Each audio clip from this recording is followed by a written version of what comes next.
Hey, good morning to the two or three or four people that are listening.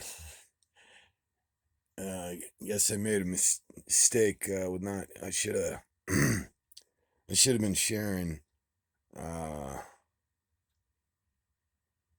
I a friend of mine had a buddy that's a computer geek look it up and dig into it, and he said absolutely they're burying my videos to the bottom of the pile.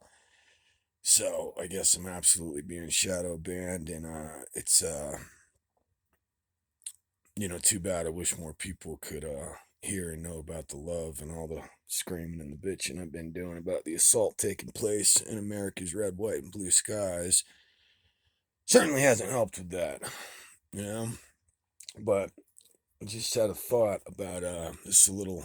This is for those of us who believe in God's grace, God's love, God's mercy, God's grace, and even those who do not. Um, my Messianic Jewish neighbors, for example, they tried to convince me.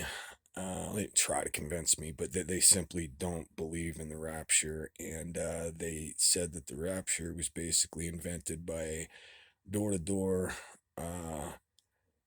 used Bible salesman slash car salesman. He invented the whole thing and made it up. And basically, we're being given false hope, you know? And it was made up by men and not of God. Uh, I wrestled with that for a little bit because it's terrible to think that the wrath that is coming on this earth that God actually is going to leave us here for, and only he who endures till the end shall be saved. You know, um, but here's the thing: I know better. I know better because in the vision God gave me when the Lord came into my room that night and took me into the heavenlies, you guys. When I shared that testimony here recently, there's a couple things I left out, and that's only because I was so overwhelmed trying to get the story out. I forgot a couple parts. I really wish I didn't forget, and I put them in there, but just can't tell the story or even think about it without getting overwhelmed and emotional. But one of the things he told me, you guys, and all this stuff, the communication was not audible, but it was more powerful than if it were audible. But one of the things the Lord told me, he said, follow me and watch. Follow me and watch. And I've been hanging on to that with all of my strength here and everything I have since that happened back in '07. And the thing is I know I am watching for something good beyond my comprehension or imagination. That I'm certain of. And it can only be the great hope that we who have put our trust and our faith in him are waiting for. It can only be that. I mean, he didn't tell me to, tell us to follow him and watch so we can, suffer through the tribulation. That's absolute nonsense. No, the rapture's real and it's going to Harpathos. It's going to take place. It's all real and true, and that's what we're waiting for and watching for. And I believe the tribulation is for those who do not trust and believe in God's grace. They don't trust that God did it all for you. They still somehow think that there's something they can do for God, to make themselves right, you know. Uh, and they view God as this very stern authoritarian, you know, and they don't see that he's got that he is full of love, grace, and mercy. They don't believe or trust him, is what it comes down to. Uh, but I believe for those of us who are putting our complete, total faith and trust in him, we're going to be rewarded for that. In the twinkling of an eye, you guys, in the twinkling of an eye, we will be changed and taken out of here, caught up to meet him in the clouds, just like the word says. And that's about to happen any moment. So for those of us who put our faith in him and we're watching and we're waiting, you know, um, little confirmation for you that that's what he told me, no bones about it. Follow him and we'll watch. And I know I'm watching for something good, you guys. Um, for those who do not have complete and total faith and trust in him, uh, you will when the tribulation starts rolling down. I don't know. It's going to get pretty damn hot and you don't want to be here for it, but you don't trust him. So you'll still have a season to go here in this nightmare we live in. And the nightmare is about to get much, much, much worse. But I don't know. Those who don't believe and have been getting ready for the tribulation, it's almost like they want it. And that's the way it's meant to be. They already know in their minds they're not going. They don't believe in God's grace, and they're going to be here for the tribulation, and they're storing up food and preparing and this and that.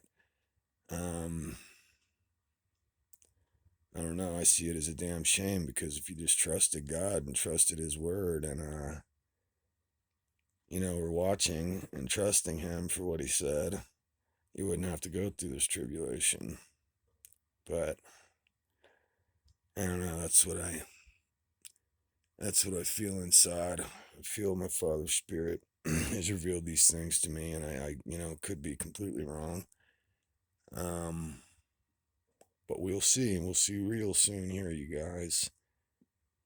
Real soon, because I think we're down to the wire, and we're moments away from some spectacular stuff taking place, unlike the world's never seen before, and will never see again. And I'm ready and waiting, watching, hanging on the edge of my seat, overwhelmed with anticipation, excitement, and joy, because I believe Jesus Christ, I trust Him, and I think if a used Bible salesman slash car salesman was able to put this false hope into God's word, God would have known about it. You know what I mean? So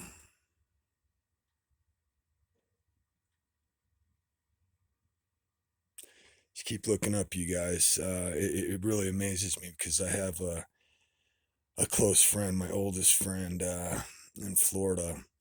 You know, he's been saved. He's trusted the Lord years ago when he was a kid, and but for some reason it's weird. I've been telling him and telling him about all that. I'm like, man, everything Jesus told us to watch for is here now and happening.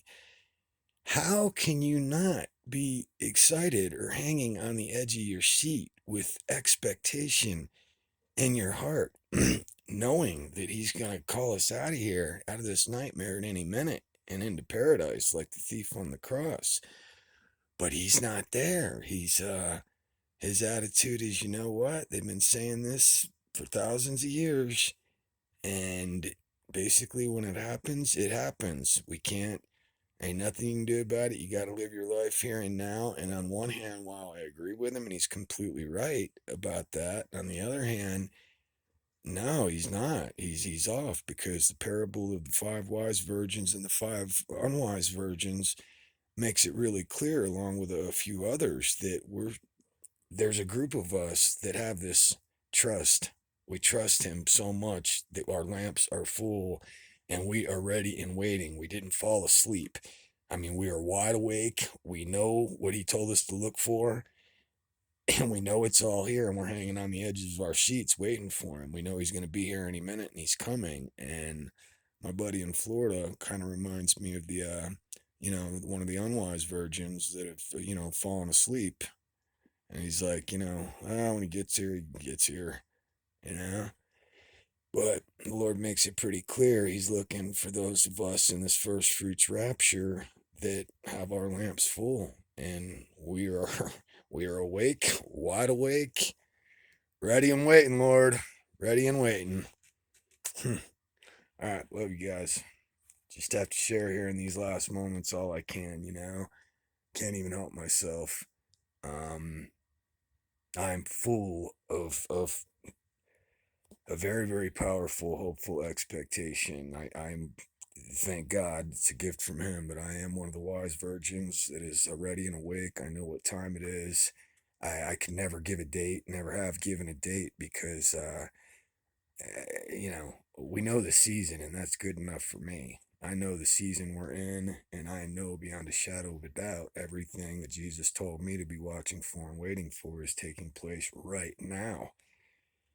And He wants me to be awake and watching, sober and vigilant. And yes, sir, I am ready to go, going up to the spirit in the sky.